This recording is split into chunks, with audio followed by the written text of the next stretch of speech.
Natania Radio.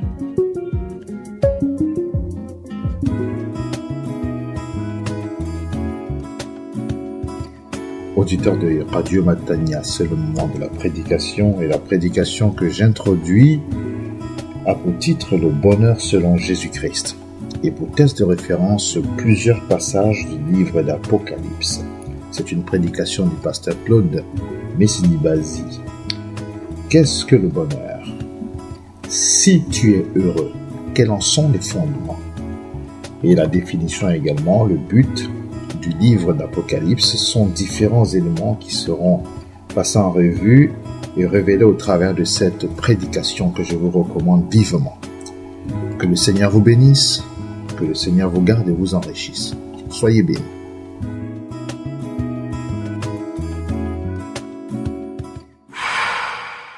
Ce matin, notre livre de méditation, c'est l'Apocalypse.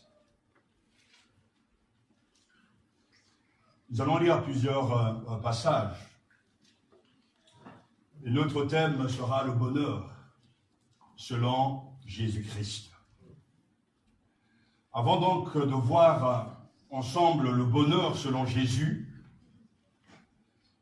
il est important de bien comprendre que le livre de l'Apocalypse est une bonne nouvelle.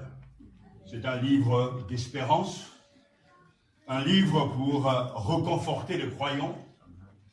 L'Apocalypse n'est pas là pour nous faire peur, bien au contraire. L'Apocalypse est là pour nous rassurer. Jean, l'auteur de ce dernier livre donc de la Bible, présente une série d'événements que Jésus-Christ lui a révélés. Il raconte ce qu'il a vu après avoir été saisi par l'Esprit Saint. Au moment où il écrit son livre, il se trouve dans la petite île de Patmos. J'ai eu le privilège d'y aller. Donc à l'ouest de l'Asie mineure. Aujourd'hui donc la Turquie d'Asie. Il se trouve exilé parce qu'il a prêché l'évangile. À une période où l'empereur romain persécutait les communautés chrétiennes. Il écrit donc pour reconforter, pour rassurer, pour encourager les chrétiens à persévérer dans la foi. Malgré les persécutions, ils ont reconnu que Jésus-Christ est le seul Seigneur. Amen. Et le fait de le croire et de le proclamer publiquement était donc sanctionné par la mort, mais ils n'avaient pas peur, parce que c'est la réalité. Et dans ce ton troublé, Jean leur écrit pour fortifier leur foi et leur espérance. Alors, mes premiers mots, et comme les premiers mots des croyants, devront être vivement l'Apocalypse. Parce qu'il y a matière à nous réjouir. Amen. Et à compter les jours, sachant que le Seigneur a déjà remporté la victoire sur la bête et qu'il est le Seigneur des Seigneurs, le seul souverain. Ce livre énigmatique et symbolique porte et nous donne de voir les choses selon le point de vue du Seigneur. Parce qu'il est bien question de l'Apocalypse, la révélation de Jésus-Christ. Le premier mot, donc, Apocalypsis, donc traduit par Apocalypse ou révélation, signifie dévoilement. Ce qui jadis était caché est maintenant dévoilé. Ce qui jadis était secret est devenu maintenant palpable, visible. Mais il est bien question de l'Apocalypse de Jésus-Christ. Ce Jésus-Christ qui donne à son serviteur Jean, exilé, le message d'espérance, un message de victoire. Donc cette révélation concerne Jésus-Christ. Cette révélation est centrée sur lui. Il est au cœur de l'Apocalypse. il y a au moins 26 titres nous concernant. Il se présente comme l'alpha et l'oméga, comme le témoin fidèle, le Seigneur de l'univers, le seul souverain, l'étoile brillante du matin, l'agneau immolé, alléluia, Jésus-Christ au centre de l'Apocalypse. Et ce livre remarquable n'est pas là pour nous faire peur. Parce que c'est ainsi que certains commentateurs utilisent ce livre pour nous faire peur, pour prédire l'avenir. Non, l'Apocalypse est un livre bourré d'espérance. Rassurant pour le croyant, parce que le Seigneur a déjà tout accompli pour nous. Il y a des mots-clés dans ce livre, et un des mots-clés qui sera donc au cœur de notre méditation est le mot heureux. À 7 reprises, ce mot revient dans le livre de l'Apocalypse. Il est question de 7 sceaux, donc le chiffre 7, il joue un rôle considérable. Chiffre bien sûr de la perfection, chiffre de la finitude, de ce qui est complet. Et le Seigneur nous propose donc et nous donne d'y voir le bonheur selon lui. À 7 reprises, il dira « Heureux celui qui ». Et nous allons voir de quoi il s'agit. Donc nous parlerons donc de ce thème si important, sujet donc souvent, pratiquement chaque année, des sujets de philosophie au bac de philo. Le bonheur, selon certains, selon la définition des uns et des autres. Ici la question nous était posée ce matin, mais qu'est-ce que le bonheur pour toi? En méditant ce texte, j'écoutais la radio un chanteur français très connu qui chantait donc cette chanson, mais où est le bonheur? Et apparemment, il y a un clip qui va avec. Et j'ai pu avoir un petit extrait de ce clip alors qu'il chantait « Où est le bonheur? Où est le bonheur ?» Et ce clip est très bien fait parce que il commence, entre guillemets, jeune, et au fur et à mesure qu'il chante, qu'on poursuit jusqu'à un âge très avancé, il devient très vieux. Et à la fin, en fait, dans cette chanson, il dit, mais le bonheur, il est là, il est là, il est là. Et moi, je me suis posé la question, mais où? Mais où? Est-ce que c'est le fait de vieillir? Est-ce que c'est le fait d'avoir des choses, des biens matériels? Parce que pour certains, le bonheur, c'est avoir des enfants, une famille, une situation, un statut. Si le bonheur, c'est ce que Jésus propose, alors nous sommes heureux. Mais avoir toutes ces choses, c'est un peu avoir un peu de bonheur. Mais ce n'est pas ainsi que Jésus voit les choses. Est-ce que le bonheur, c'est la santé? On est heureux d'être en bonne santé ce matin. Mais le bonheur, selon Jésus, on le verra, ça n'a rien à voir avec la santé. Est-ce que le bonheur, c'est d'avoir des biens de plus en finir, d'être milliardaire? Et on dira, oui, c'est vrai qu'avoir de l'argent nous donne de la réjouissance, nous rend heureux. Mais si le bonheur, c'est ça, alors Jésus donc va nous encourager à amasser plus de trésors, plus d'argent. Mais le point de vue du Seigneur est différent de ce que le monde peut proposer. Donc chacun a sa définition. Mais le mot, justement, heureux, traduit ici par heureux bonheur, ou happy en anglais, ou mayenge, du Congo, makarios en grec. Mayenge, c'est ça?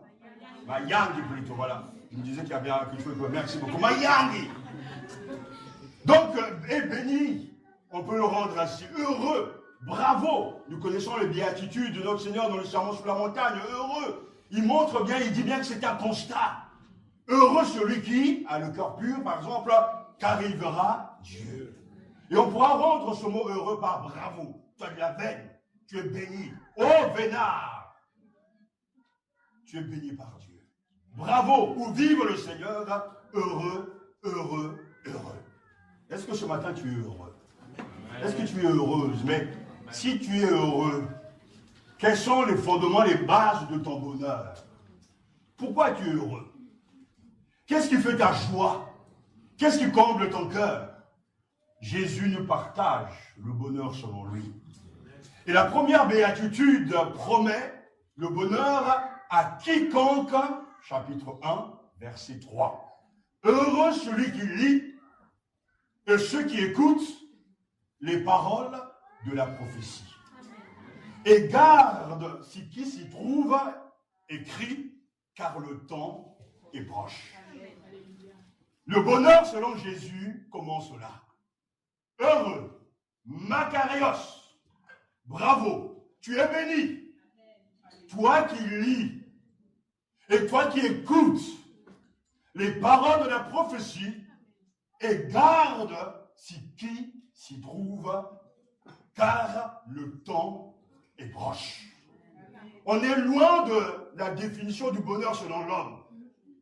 Parce que le bonheur selon Jésus ressuscité, le témoin fidèle est orienté, dirigé vers celui qui lit, qui écoute et qui garde la parole de Dieu. Ce bonheur vise celui qui lit la prophétie, celui qui écoute la prophétie et celui qui garde cette parole. C'est là justement la marque. La première béatitude n'a rien à voir avec les choses extérieures.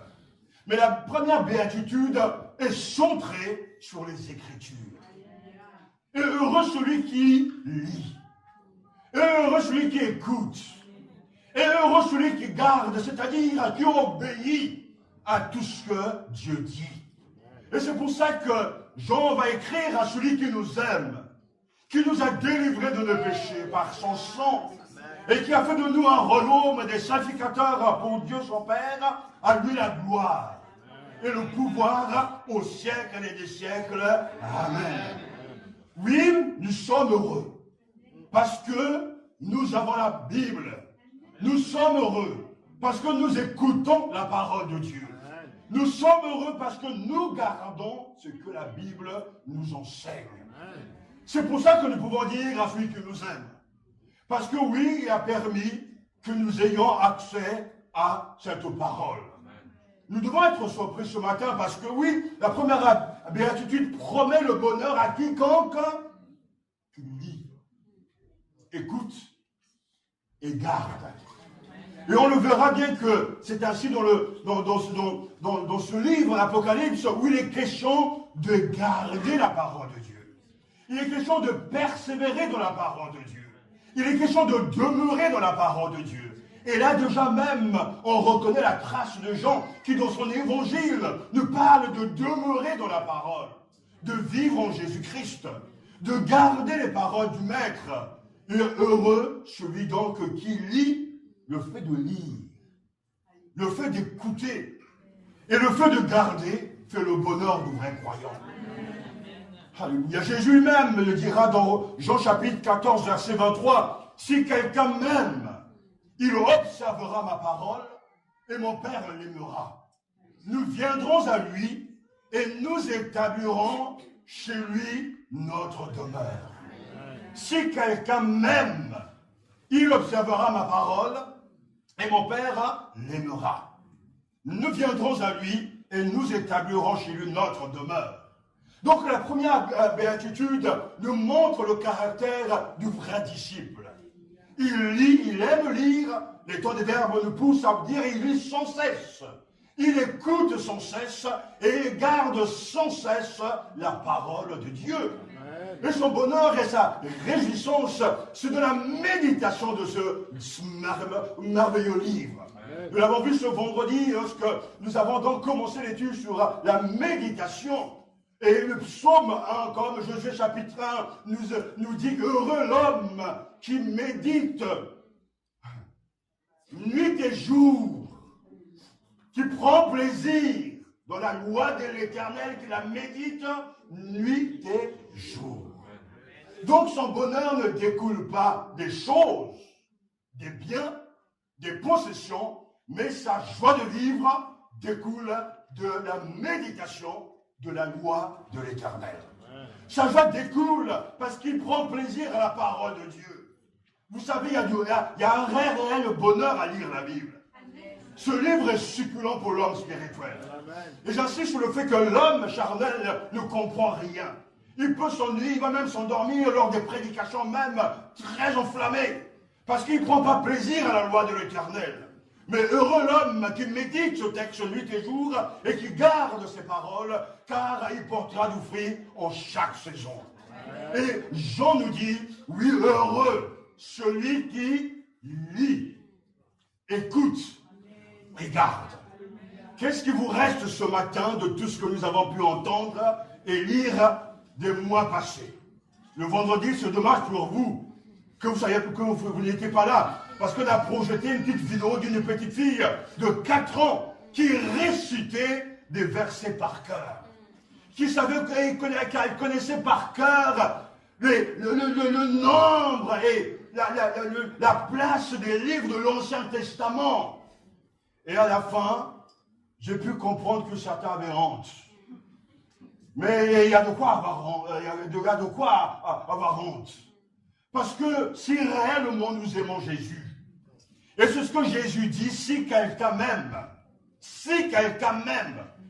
il gardera ma parole. Si quelqu'un m'aime, il fera quoi? Du bruit? Il va faire des miracles? Il va chercher des démons? Non, il gardera ma parole. Et la promesse est très forte et poussante. Et mon Père l'aimera. Non, mais je ne comprends pas là. Seigneur, est-ce que tu ne nous aimes pas? Si, je vous aime. Mais pourtant, il y a une béatitude, une bénédiction pour celui qui garde ma parole, et mon Père l'aimera lui.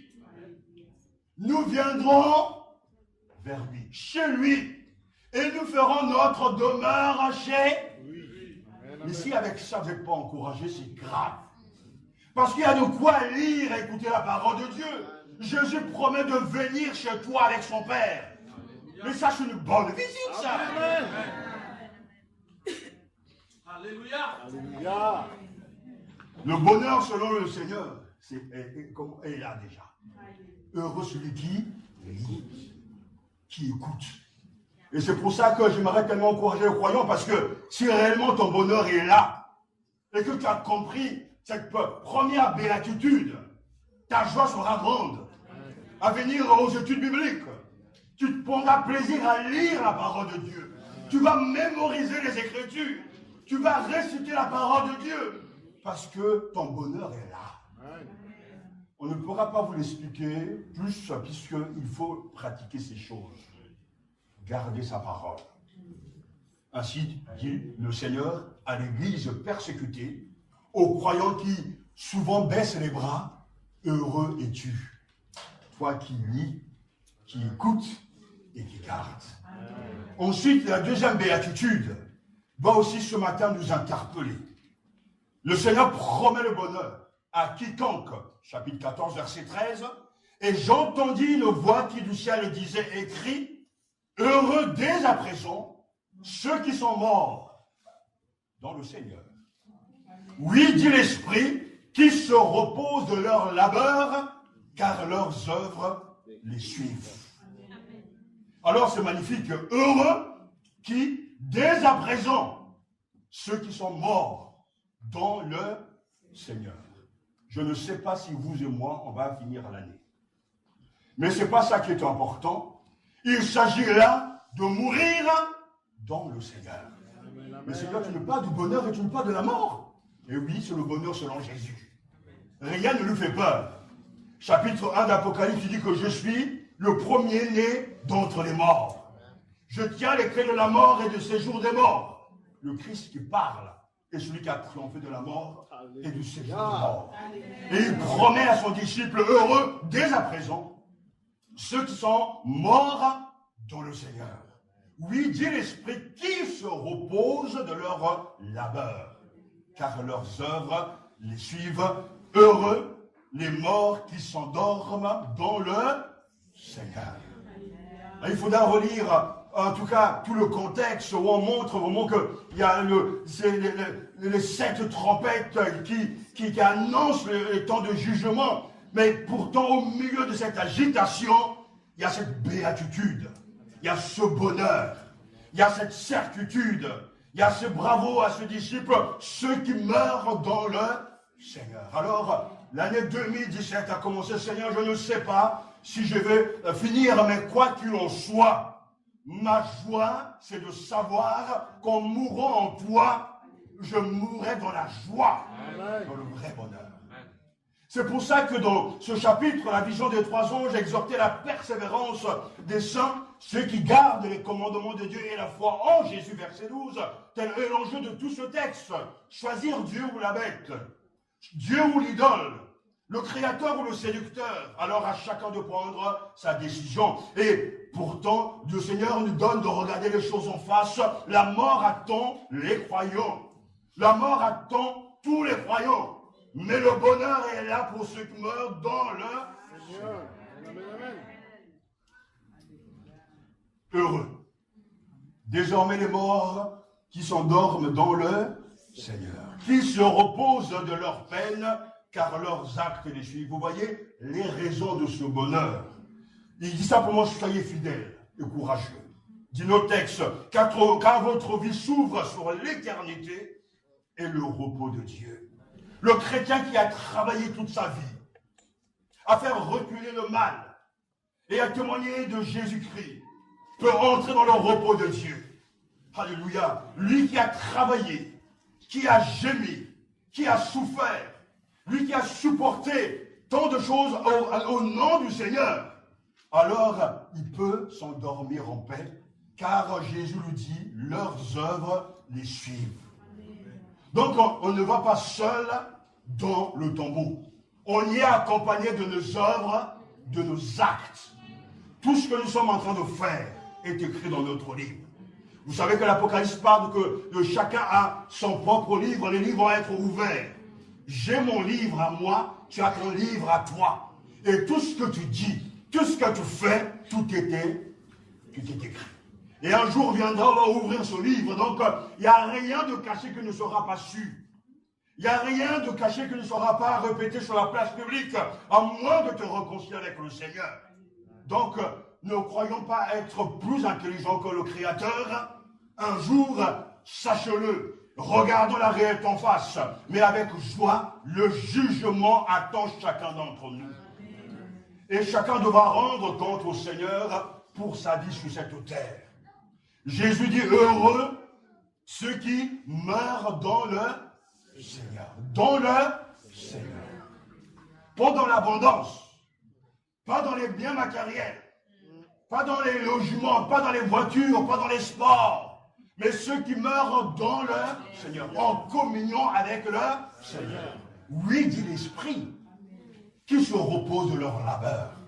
Car leurs œuvres les suivent. Oh, je bénis Dieu parce que oui, il est bien question de se reposer de notre travail, de notre labeur. À un moment donné, c'est vrai, moi je m'arrive, je dis, je suis fatigué de la terre, je suis fatigué de tout ce que je dis, je veux Seigneur te rejoindre rapidement, mais le Seigneur doit dire, calme-toi mon fils, supporte encore, persévère encore, recommence encore, mais ce que tu fais, je le vois.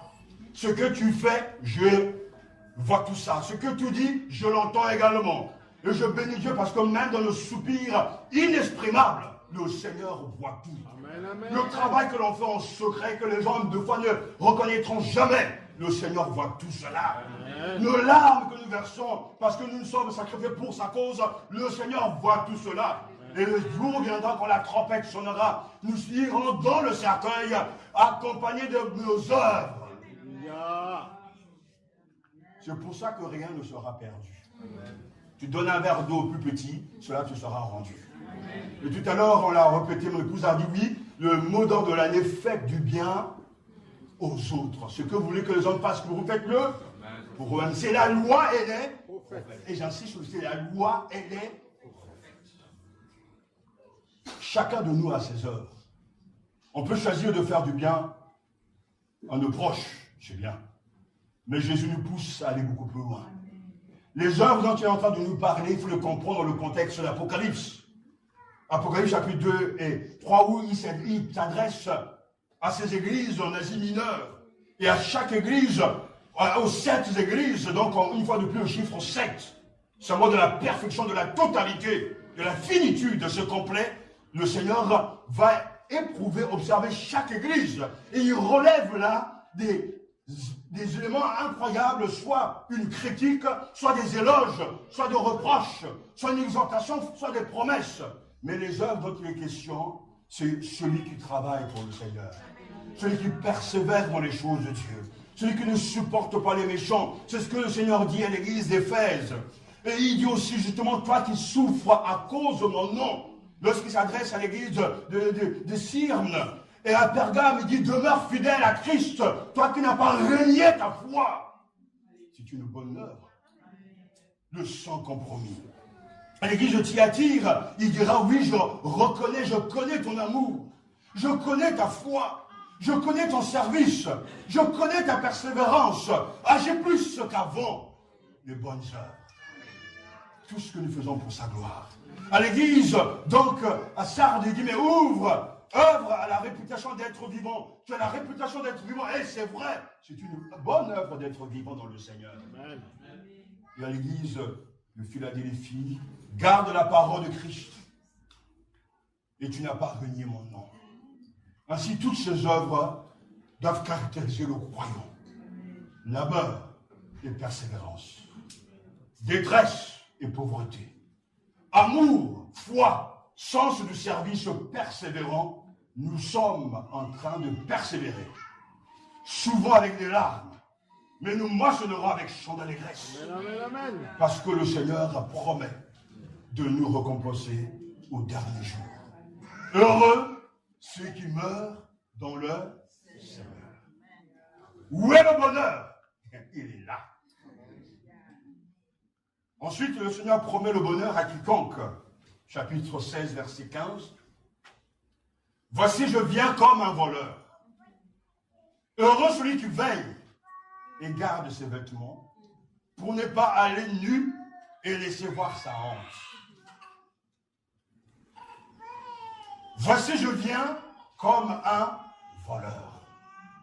Heureux celui qui veille et garde ses vêtements pour ne pas aller nu et laisser voir sa honte. Apocalypse chapitre 16, verset 15. Le Seigneur promet le bonheur à quiconque veille et garde ses vêtements.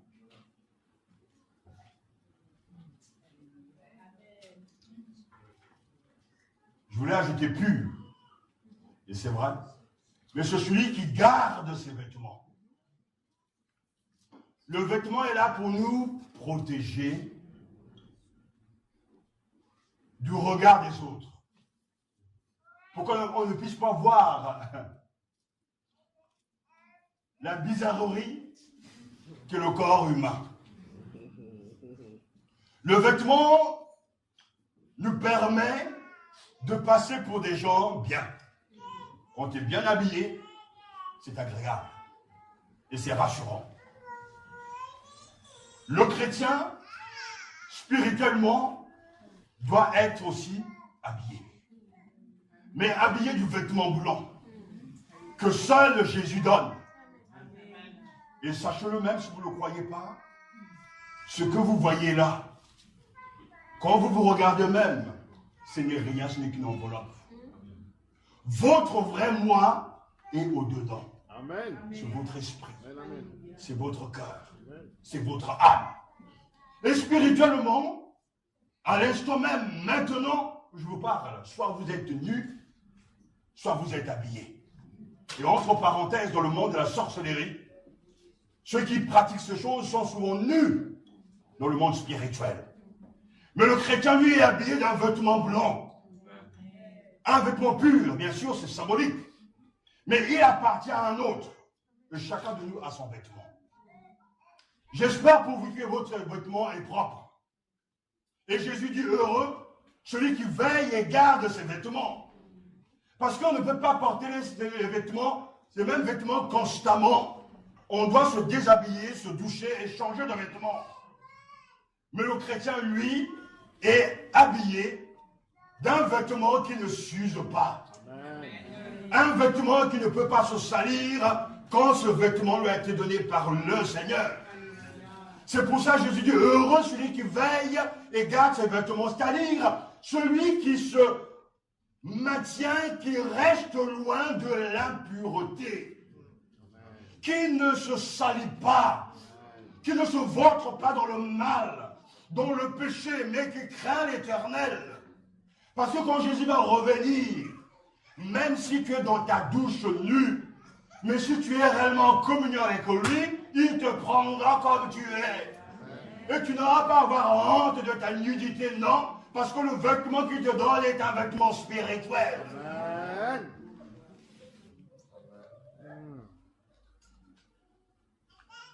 Et Jésus dit très clairement, je viens comme un voleur. Lui qui ne vole personne, il va venir comme un voleur. Et tout le monde comprend la force de cette parabole. Cette image, le voleur n'avertit jamais. Ces derniers temps, il y a cette starlette américaine à qui il y a quelques mois, elle avait volé ses bijoux. 16 cambrioleurs, pieds comme le dit, sont venus prendre ses biens. Mais c'est vrai que les voleurs ne l'avertissent pas. Ils vont dire, hey, demain à 15 h, je passe. Je pense que le seul voleur capable de faire ça, c'est Arsène Lupin. Il est tellement brillant qu'il peut même vous prévenir et rester à vous voler. Mais en réalité, le voleur vient au moment où tu es en train de dormir. Tu es en train de faire un beau rêve, je ne sais pas, où tu es dans ton cauchemar. Et là, il arrive tranquillement. Parce qu'il y a des voleurs qui sont des vrais professionnels. Ils ne font pas de bruit. Ils dérobent. Ils referment même la porte. Ils sont partis. Et toi, tu te lèves. Le petit matin, il n'y a plus rien. Tout a disparu.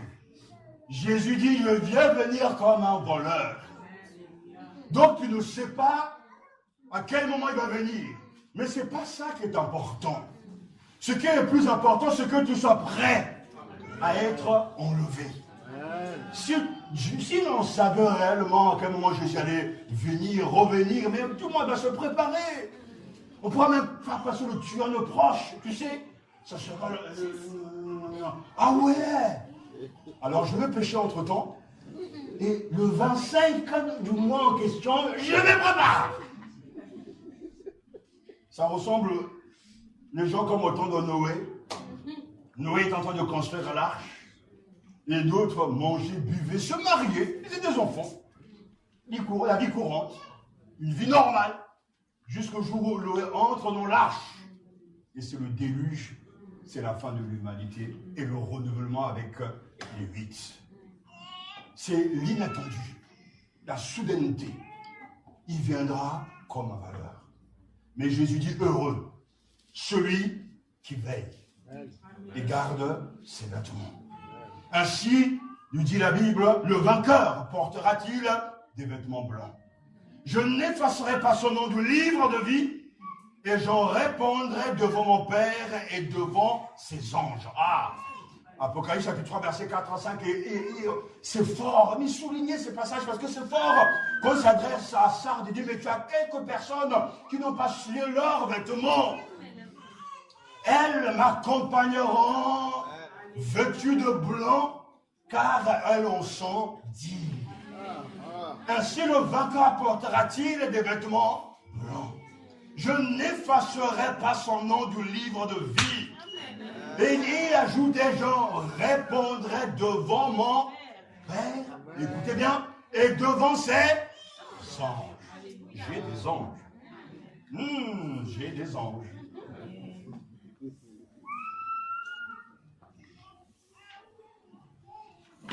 C'est écrit là.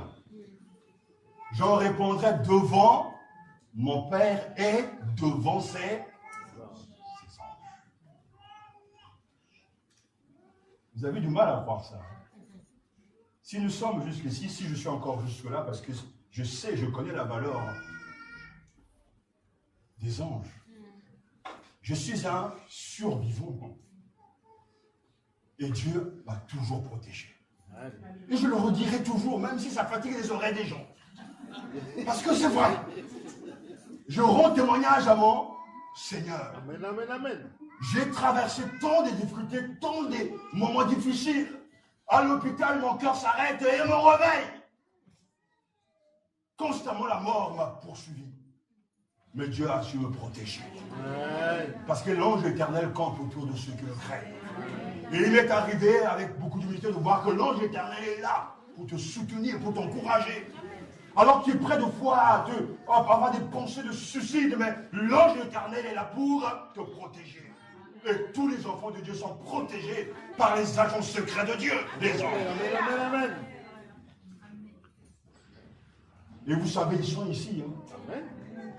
C'est le témoignage d'un sataniste qui est venu quand même voir un jour, venir me voir un jour, il dit, ouais, parce que vous savez, vous êtes entouré là. Il y a un commando là. Béni soit le Seigneur pour sa protection. Et ce n'est pas simplement pour le serviteur de Dieu, mais c'est pour tous les croyants.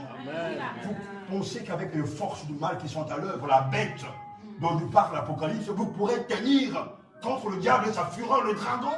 Mais personne. Mais Jésus protège son Église. Il a toujours protégé. Il le gardera toujours.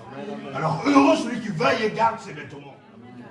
Quel est ton vêtement? Est-ce que c'est un Yves Saint Laurent? Quel vêtement portes-tu? Pas un vêtement visible, mais un vêtement spirituel. Ce matin, réconcilie-toi avec le Seigneur.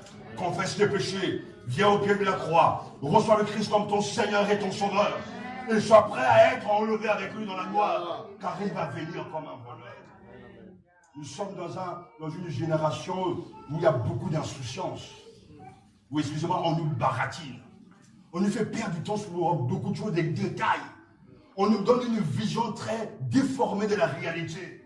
On nous bourre la tête que le vrai problème, c'est l'emploi, les vrais problèmes, c'est l'autre, le vrai problème, c'est les migrants, les vrais problèmes, c'est l'État, les vrais problèmes, c'est les pasteurs. En fait, les problèmes, il y en a partout. Mais Satan nous bourre la tête, nous tourne la tête. Mais le vrai problème, c'est le manque de repentance du cœur de l'homme. Et là-dedans, on est enchaîné, on est entraîné dans le système que Satan est en train de mettre en place pour nous faire oublier l'essentiel. Préparer nos âmes à rencontrer le Seigneur. Alors, je ne comprends pas pourquoi il y a toujours cet engouement, cette passion pour les choses terrestres, et ce manque de passion pour les choses d'en haut. Si réellement, je dis bien, si réellement Jésus est vivant, si réellement la Bible dit la vérité, mais qu'est-ce qui doit en fait nous empêcher de chercher ces choses avec joie, avec détermination, puisque nous savons que c'est la vérité. Et quand nous ne croyons pas, nous négligeons ces choses. Alors viendra un jour où tu vas beaucoup le regretter. Les habits sont mentionnés plusieurs fois dans l'Apocalypse. À Sardes, comme je vous l'ai dit, les justes qui n'ont pas sali leurs vêtements marcheront devant le Seigneur en vêtements blancs. Chapitre 3. L'église de Laodicée est nue et a besoin d'acheter des vêtements blancs et de les revêtir. Chapitre 3, versets 17 à 18. Même les martyrs sous l'autel sont habillés de robes blanches. Chapitre 6. Comme la multitude qui est devant le trône de Dieu. Chapitre 7. Oui, c'est la clé de tout ce passage. Ce vêtement de l'impur, ce sont les actions justes de ceux qui appartiennent à Dieu. Celui qui accomplit les œuvres de Dieu. Que le Seigneur soit béni. Alléluia. Parce qu'aujourd'hui, lorsque nos vêtements sont sales, et tout à l'heure on a entendu de manière remarquable, oui, le sang précieux de Jésus nous purifie de chaque péché et nous lave de nocivité. Vêtu de ce vêtement blanc. Et allez donc à la rencontre du Seigneur. Voilà le vrai bonheur. Le bonheur, il est où? Il est là. Et c'est pour ça qu'Apocalypse chapitre 22, verset 11 nous dit que celui qui est injuste soit encore injuste. Que celui qui est souillé se souille encore. Que le juste pratique là, encore la justice. Et que celui qui est saint soit encore sanctifié. Amen. Le Seigneur promet le bonheur à quiconque est invité au festin des noces de l'agneau. Apocalypse chapitre 19, verset 9. Un ange me dit, écrit, heureux ceux qui sont invités au festin des noces de l'agneau. Puis il me dit, ce sont les paroles mêmes de Dieu. Oh, réjouissons-nous. Soyons dans l'allégresse. Et rendons-lui gloire, car voici les noces de l'agneau. Son épouse s'est préparée. Il lui a été donné de se vêtir d'un lin resplendissant et pur, car le lin, ce sont les œuvres justes des saints.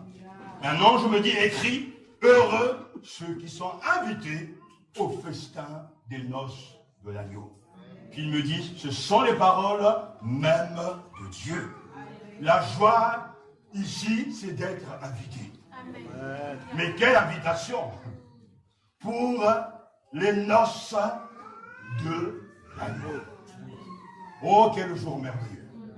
Lorsque chacun va venir avec son faire-part, son invitation pour entrer et venir s'asseoir autour de cette grande table.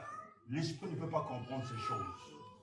Mais nous sommes invités et chacun viendra avec son vêtement blanc pour entrer et festoyer avec l'agneau Alléluia. ressuscité, triomphant. Heureux ceux qui sont invités. Et c'est là la réalité. Parce que notre élection est une invitation à suivre Jésus. Amen, amen, Pourquoi amen. moi? Pourquoi toi? C'est parce que Dieu l'a voulu ainsi. C'est là le noce de l'agneau. Donc, plus de larmes, plus de tristesse, mais c'est la joie pour toujours. Alléluia. Plus justement de guerre. Parce que le chapitre 19 nous montre que, oui, il y aura la guerre, le Christ qui est dépeint comme celui qui est monté sur un cheval blanc. Lui qui est appelé fidèle et véritable.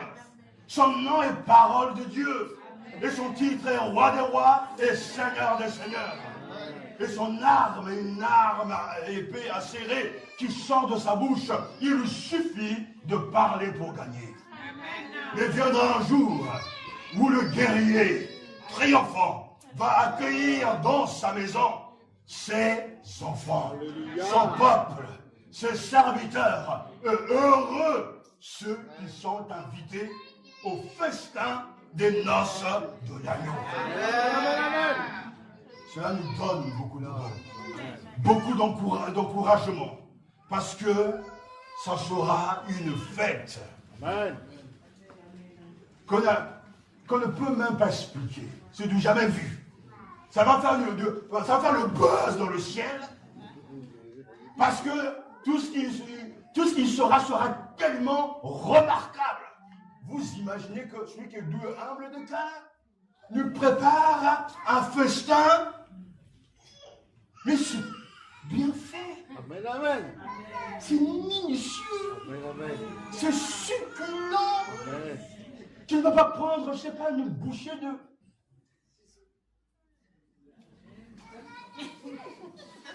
de jambon et puis tu vas commencer à mordre, dire oh, c'est pas frais. Non, ce que Jésus va préparer est une bonne Alléluia. Amen, amen. chose, des mets succulentes. Ça donne envie. Ça nous donne l'eau à la bouche. Les fêtes, les l'agneau. Déjà, elle a donné un avant-goût aux noces de Cana. Alors que le vin va manquer, Jean chapitre 2, Jésus arrive et il va changer l'eau en... Et tout le monde va dire, oh, ce vin-là, c'est le meilleur. D'habitude, on arrive à nous ruser, mais toi, tu as gardé le meilleur pour la fin. Mais l'autre, on attend pour dire, mais c'est pas mon vin, c'est le vin de Jésus. Cette cuvée-là, pour moi, c'est une vraie cuvée. Hein, toi. C'est du bon. Mais ce n'est pourtant que des biens terrestres. Il est question des noces de l'agneau. Mais je viendrai un jour sur cette image parce que c'est la plus belle image que nous avons dans la Bible. Jésus est l'époux et l'Église est l'épouse. C'est vraiment la plus belle image. Autant comme dans un couple, on connaît l'intimité, la relation sexuelle qui est l'acte le plus intime. Jésus lui aussi s'est marié à nous et nous allons être mariés à lui pour l'éternité. C'est quelque chose d'incroyable. Alléluia. Et ce jour viendra où Amen. tout s'en va aller vers Amen. invité. Ah, je prendrai dans la main mon ami Jérémie. Oh, Jérémie va vous Oh, ça va, ton chapitre 17 était pas mal, hein, Jérémie.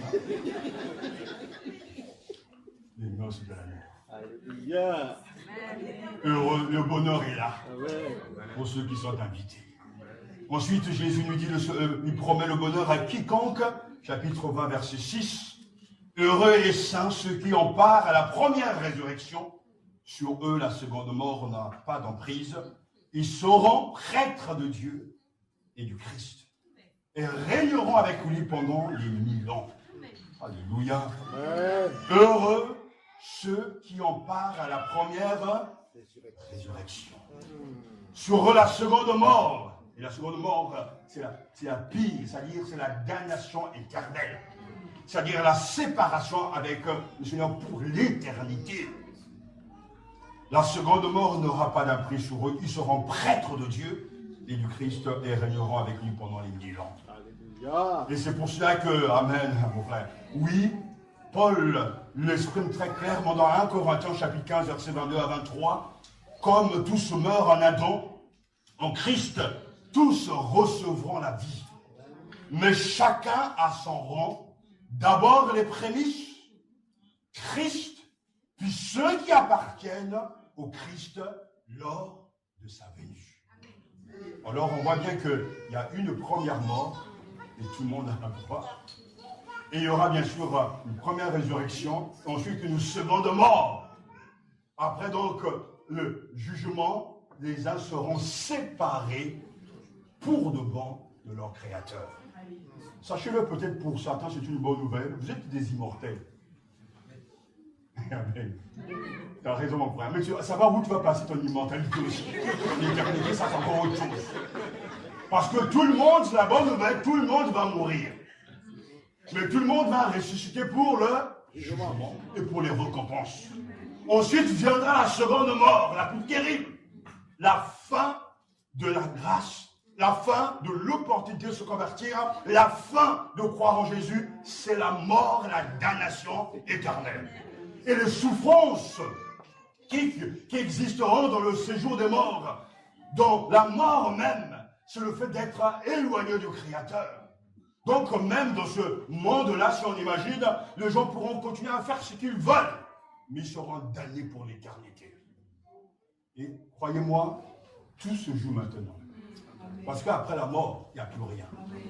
Donc l'histoire du purgatoire, ou en tout cas les prières pour les morts, enlève-moi tout ça de ton esprit, ça n'existe pas. Amen. Soit tu meurs dans le Seigneur, et tes œuvres t'accompagnent, soit tu ne meurs pas en lui, et la mort et la damnation éternelle sont devant toi. Donc il n'y a pas de purgatoire, il n'y a pas de chambre entre d'attente, comme souvent de fois on nous montre dans les films, surtout à Noël, il y a tous les films bizarres. Le gars il a vécu une vie terrible, une vie vraiment de pécheur poussant le mal, et tout d'un coup il meurt, se trouve dans une salle d'attente. On va te donner une deuxième chance, tu vas repartir dans le monde, tu vas essayer de réparer le mal. Ah, Hollywood, arrête ça! C'est pas dans la Bible, ça c'est Hollywood, ça. Et ça peut en tout cas, en toi, rassurer certains, mais ce fondement n'est pas biblique. Amen. Jésus dit qu'il n'y a qu'une seule porte, il n'y a qu'un seul chemin, il n'y a qu'un seul Seigneur, il n'y a qu'une seule destinée. Et cette destinée de maintenant. Non seulement le Seigneur promet qu'on n'aura pas donc à subir l'emprise de la seconde mort, mais il dit, et quel changement de statut, il dit, ils seront prêtres de Dieu et du Christ. Et ils régneront avec lui pendant les 1000 ans. Laissez-moi vous confesser que des fois je ne comprends rien. Parce qu'il y a tellement de bénédictions que je n'arrive pas à les situer dans ma tête. Non seulement on a un nouveau statut, on est devenu des prêtres de Dieu, et en plus on va régner avec lui. Mais ne pensez pas que ce soit pour tout le monde. Parce qu'il faut en être digne. Il y a une fois, je vous ai parlé justement des jugements d'année, des temps de la fin. Il y a une soeur qui m'a dit, ah, mais tant que je rentre au ciel, ça va. Tant que j'arrive à là-bas, ça va. Quoi. Donc, mais Paul dit que certains iront au travers du feu. Donc, c'est vraiment de justesse, quoi. Vous voyez, c'est comme l'étudiant qui a 9,95, 10. On va voir la moyenne. Pas 11, ni 9, mais passable. Parce que le feu va passer. Le feu du jugement va venir écraser toutes ces œuvres qui ne sont pas de Dieu. Et à la fin, il n'y aura que des œuvres pures, des pierres précieuses. Tout ce qu'on a fait pour le Seigneur, tout ce que vous faites pour lui, pour sa gloire, pour son royaume, tout cela, si vous le faites de tout votre cœur pour le Seigneur, ces choses vont vous accompagner au travers du feu du jugement. Et vous passerez ce feu sans problème. Parce que ces œuvres ne sont pas des œuvres mortes, mais ce sont des œuvres de l'esprit. Et on va juger par rapport à ça. Chacun aura sa récompense. La couronne de justice, qui est, en tout cas pour ceux qui vont servir Dieu, la couronne de gloire, mais chacun recevra sa récompense. Bénissons Dieu. Alléluia. Parce qu'il nous donne de comprendre ce matin de ne pas passer par la seconde mort, mais de nous préparer sérieusement à sa venue et à son jugement. Tous les saints jouiront d'une félicité éternelle. Amen. Oui, heureux et saints, ceux qui ont part à la première résurrection, sur eux la seconde mort n'aura pas d'emprise. Ensuite, nous avons les deux dernières béatitudes, chapitre 22, verset 7. Voici, je viens bientôt. Heureux celui qui garde les paroles prophétiques de ce livre. Nous avons commencé avec la première béatitude. Heureux celui qui lit, qui écoute et qui garde. Et il termine son livre avec voici, je viens bientôt. Quand bientôt? Heureux celui qui garde les paroles prophétiques de ce livre. Oui, nous devons garder ces choses. Nous devons être à l'exemple de Marie qui repassait ces choses dans son cœur concernant les événements liés à Jésus-Christ. Elle mémorisait intérieurement ces choses. Parce que ces choses sont importantes pour nous. Ces choses concernent le Christ. Ces choses concernent son royaume. Heureux celui qui garde les paroles prophétiques de ce livre. Vous connaissez l'expérience, vous savez par expérience que les bonnes paroles, on les oublie souvent. Mais on sait garder les mauvaises paroles. C'est quand même quelque chose que j'ai constaté, où prononcer des choses, des paroles méchantes, il y a 20 ans, ça poursuit les gens. Ça reste dans la tête des gens. Mais toutes les bonnes prédications sont vite oubliées.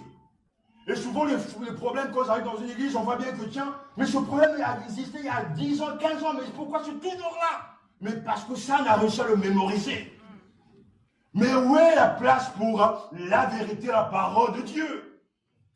Et on se rend compte, mais ça c'est que mon avis, je me suis rendu compte que dans ce monde, une parole méchante a beaucoup plus de puissance qu'une bonne parole. Et on le voit bien au travers des médias, on veut nous parler des choses qui ne marchent pas constamment. Les trains qui ne sont jamais à l'heure, c'est vrai. Mais beaucoup de trains sont à l'heure aussi. Et dès qu'un président va dire, voilà, j'ai réussi à infléchir la courbe du chômage, ouais, mais bon. En fait, on n'a pas envie d'entendre des bonnes paroles. Les Français aiment bien se flageoler. Non, on veut être malheureux, on veut souffrir, on veut être dans la contradiction. Alors, je décide donc de vous présenter une politique radicale. Oh, on ne veut pas de toi. Mais d'autres côté vont dire, il faut bien quand même qu'il y ait des réformes. Hein. À rien comprendre, quoi. Les mauvaises paroles restent là. Et ça mine les gens. Disent, j'arrive plus à prier. Tu sais ce que j'ai entendu? J'arrive plus à prier. Mais j'aimerais que tu arrives à prier parce que tu as entendu une bonne parole. Amen, amen, amen. Je n'arrive pas à dormir parce que j'ai entendu. Tu sais ce que j'ai entendu? Tu sais qu'on m'a dit, j'ai eu mon ami au téléphone, il m'a dit des choses incroyables. Je savais qu'il y avait un problème, mais je ne pensais pas que c'était si grave. Et j'ai dit, j'arrive pas à dormir, j'ai pas pu dormir cette nuit. Soit. Mais quand la parole est prêchée, quand tu dis que Jésus revient très bientôt, je veux aussi qu'il y ait des cauchemars. Mais des bons cauchemars. Et il a dit, tu te réveilles à 2 heures, Seigneur, je ne suis pas prêt. Oui, c'est ça, on a envie de vivre ça.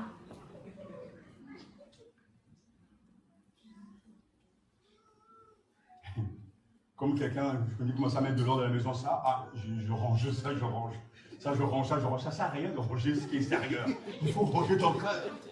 Tu dis, tu diras à mon enfant que tu diras ceci, etc. Souvent, j'ai accompagné certains de la mort, mais vous savez, le dernier jour, les confessions qu'il y a, c'est incroyable. Pasteur, tu diras à mon enfant là-bas, c'est moi qui mettais les tranches-pieds. C'est moi qui l'ai empêché de réussir. Les derniers jours commencent à vouloir mettre de l'ordre. C'est une grâce de se repentir. Mais c'est trop facile aussi. Il faut vivre constamment dans l'attente de Jésus. Est-ce que tu es prêt? Ne pense pas ce qui va se passer demain. C'est maintenant qu'il faut régler les choses. Ne rentre pas dans ce piège de Satan. On verra. J'ai encore le temps. Je suis jeune. Jadis, c'est peut-être à 40 ans, 50 ans, le médecin nous confirma, on avait la crise cardiaque. Maintenant, même des jeunes à 20 ans, ils ont une crise cardiaque. Ouais. Des sportifs, pourtant, qui ont des cœurs bien exercés, mais ils font des crises cardiaques. Donc, on n'est jamais sûr de finir l'année. On n'est jamais prêt. L'enfant va dire, ouais, j'ai le temps, je vais grandir, je vais me marier, je vais avoir une voiture, je vais voyager, je vais gonfler mon réseau, tout ça. Tu sais pas, tu n'as aucun pouvoir, ni moi, ni toi. On ne sait pas. La vie nous est prêtée. Et Dieu peut reprendre tout ça. C'est pour ça que heureux celui qui garde les paroles prophétiques de ce livre. Enfin, j'aimerais finir avec la dernière béatitude, chapitre 22, verset 14. Heureux ceux qui lavent leur robe, afin d'avoir droit à l'arbre de vie et d'entrer par les portes dans la cité. Apocalypse, chapitre 22, verset 14. Heureux ceux qui lavent leur robe, afin d'avoir droit à l'arbre de vie et d'entrer par les portes dans la cité. Cet arbre qui jadis nous avait été défendu, maintenant nous est permis. Parce que le Seigneur a accompli son œuvre. Nous avons droit à l'arbre de vie. Donc va prendre le fruit et mange-le. Jésus-Christ a accompli l'œuvre de rédemption. Maintenant, plus d'éloignement, maintenant plus de rejet, maintenant plus de malédiction, mais nous avons accès à l'arbre de vie. Et nous avons l'autorisation d'entrer par les portes dans la cité céleste. Heureux ceux qui lavent leur robe,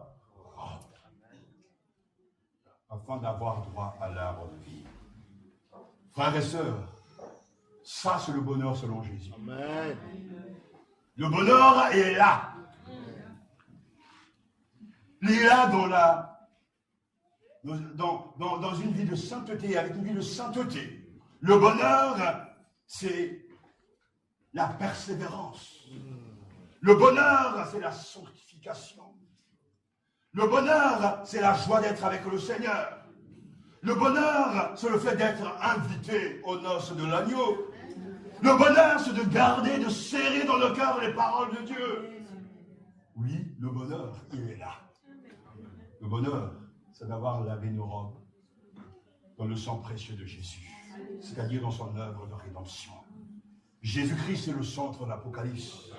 Il est le vivant, l'agneau immolé, le rédempteur, le médiateur entre l'homme et son Dieu, l'intermédiaire de Dieu auprès des hommes, le triomphateur, le juge, le fidèle, le véritable, la parole de Dieu, le Seigneur des Seigneurs, et de nouveau l'agneau glorifié. Vivement l'Apocalypse. Amen. Que Dieu vous bénisse.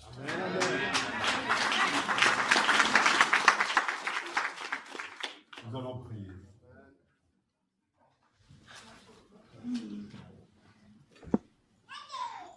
Amen.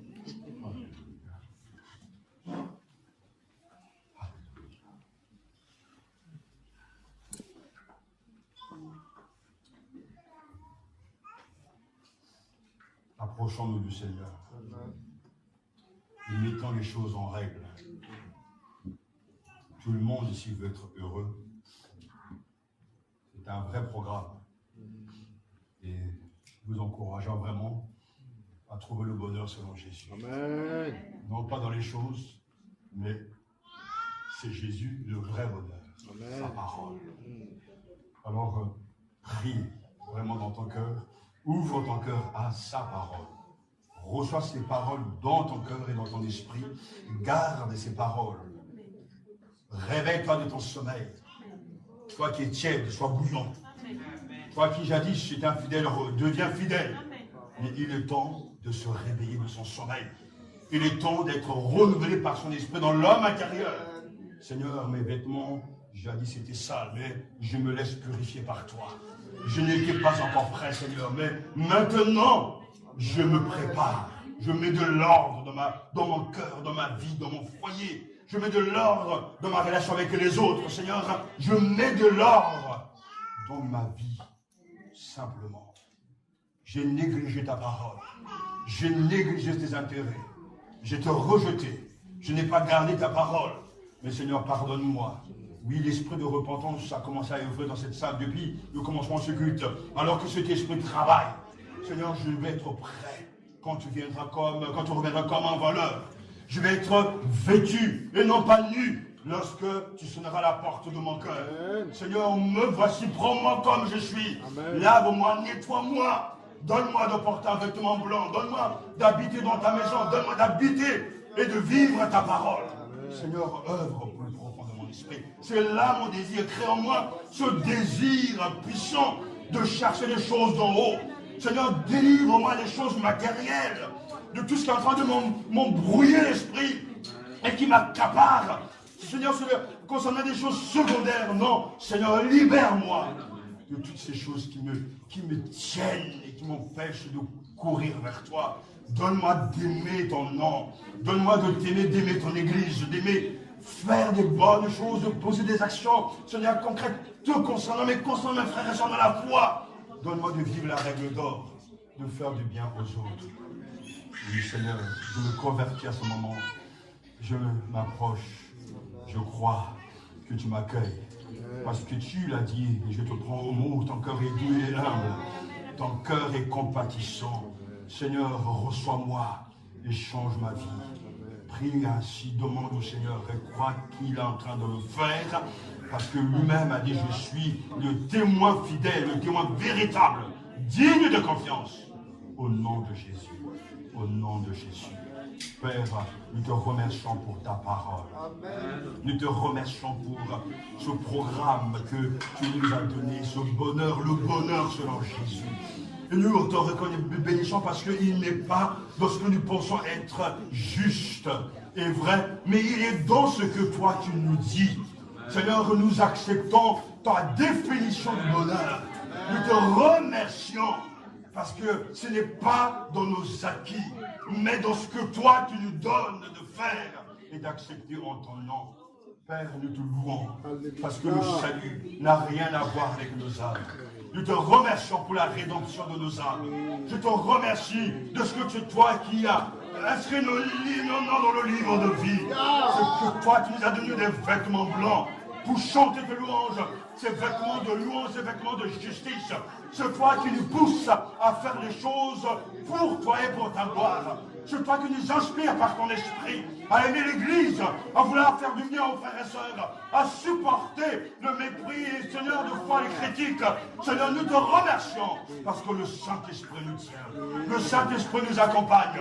Le Saint-Esprit veille à ce que nous ne laissons pas tomber. Mais nous espérons et nous, Seigneur, recevons de toi courage et détermination afin de ne pas être bouffé par la bête ou par le dragon ou que Babylone ne nous rattrape pas, mais que nous soyons des élus de Dieu qui marchent sans compromis, le cœur rempli de pureté pour la vérité et pour ta gloire seule. Jésus, nous te remercions parce que tu es à l'œuvre dans ton Église. Toi qui as montré ces choses à Jean, non pas pour le décourager, mais pour l'encourager. Tu nous as donné ce matin pour m'encourager, pour encourager mon épouse, pour encourager les frères et sœurs, tous les responsables, à lever les yeux vers le ciel, parce que tout est déjà acquis. En Jésus-Christ notre Seigneur. Père, merci pour l'opportunité que tu donnes aux uns et aux autres ce matin, aux enfants, aux adultes, de se réconcilier avec toi, de changer de vêtements, et d'être vêtu d'un vêtement blanc, des bonnes œuvres, les œuvres de justice.